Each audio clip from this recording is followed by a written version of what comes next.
Hello বন্ধুরা, আজকে আমার ছুটির দিন। আর দেখো আমি সকাল সকাল রেডি হয়ে বেরোয় যাচ্ছি, আমি আর আমার বান্ধবী। তো ব্লগে কন্টিনিউ থাকো। আমরা কোথায় যাচ্ছি? এটা আমাদের হোস্টেলের গলিটা।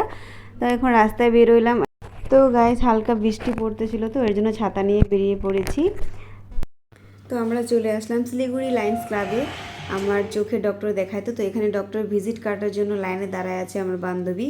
তো ওখান থেকে আমাদেরকে বললো যে তোমরা ওয়েটিং রুমে বসো। আর দেখো গাইস পুরো ফাঁকা, সকাল সকাল বেরিয়ে পড়েছি, এর জন্য পুরো ফাঁকা ছিল।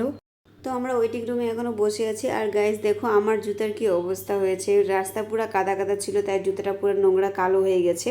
তো এখানে আমার নাম অ্যানাউন্স করার পর আমি ডক্টর চেম্বারের বাইরে বসেছিলাম, ওয়েটিং করছিলাম। আমার যখন নাম ডাকবে তখন আবার যাইতে হবে ডক্টর দেখাতে। তো আমার নাম ডাকলো, ভিতরে আমাকে ডক্টর চেক আপ করছেন, আমার চোখটা ভালো করে দেখছে কি প্রবলেম হচ্ছে কি না, বলছে একবার এদিকে তাকাও একবার ওদিকে তাকাও। তো আবার ওখান থেকে বেরিয়ে আবার ওয়েটিং রুমে বসতে বললো, স্যার বললো আর একটা ডক্টর দেখাবে আমাকে, এর জন্য আবার ওয়েটিং রুমে বসলাম। তো আমি বসে বসে ভাবতেছিলাম নেক্সট আর কখন আমাকে ডাকবে। আর এখানে আমার বান্ধবী আমার প্রেসক্রিপশনটা দেখতেছিল।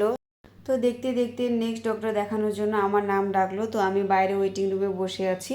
তো বারবার চোখ থেকে জল পড়তেছিল, তার জন্য এত বড় রুমাল নিয়ে গেছিলাম, তো রুমাল দিয়ে বারবার চোখ মুছতেছিলাম।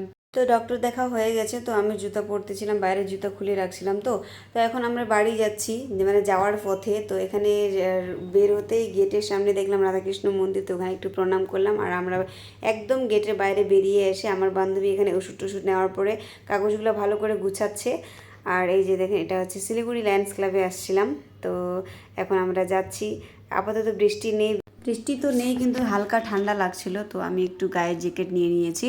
তো রাস্তায় যাচ্ছি, তো বলছে যে তুমি খালি ফোনে ব্যস্ত থাকো। আমি ফোনে কথা বলতে বলতে আসছিলাম, তো আমি এখানে রাগ করে জোরে জোরে হাঁটতে শুরু করে দিয়েছি। এই দেখো গাইস আমরা পুরো রাস্তাটায় হেঁটে হেঁটে যাচ্ছি, হেঁটেই হোস্টেল চলে আসলাম।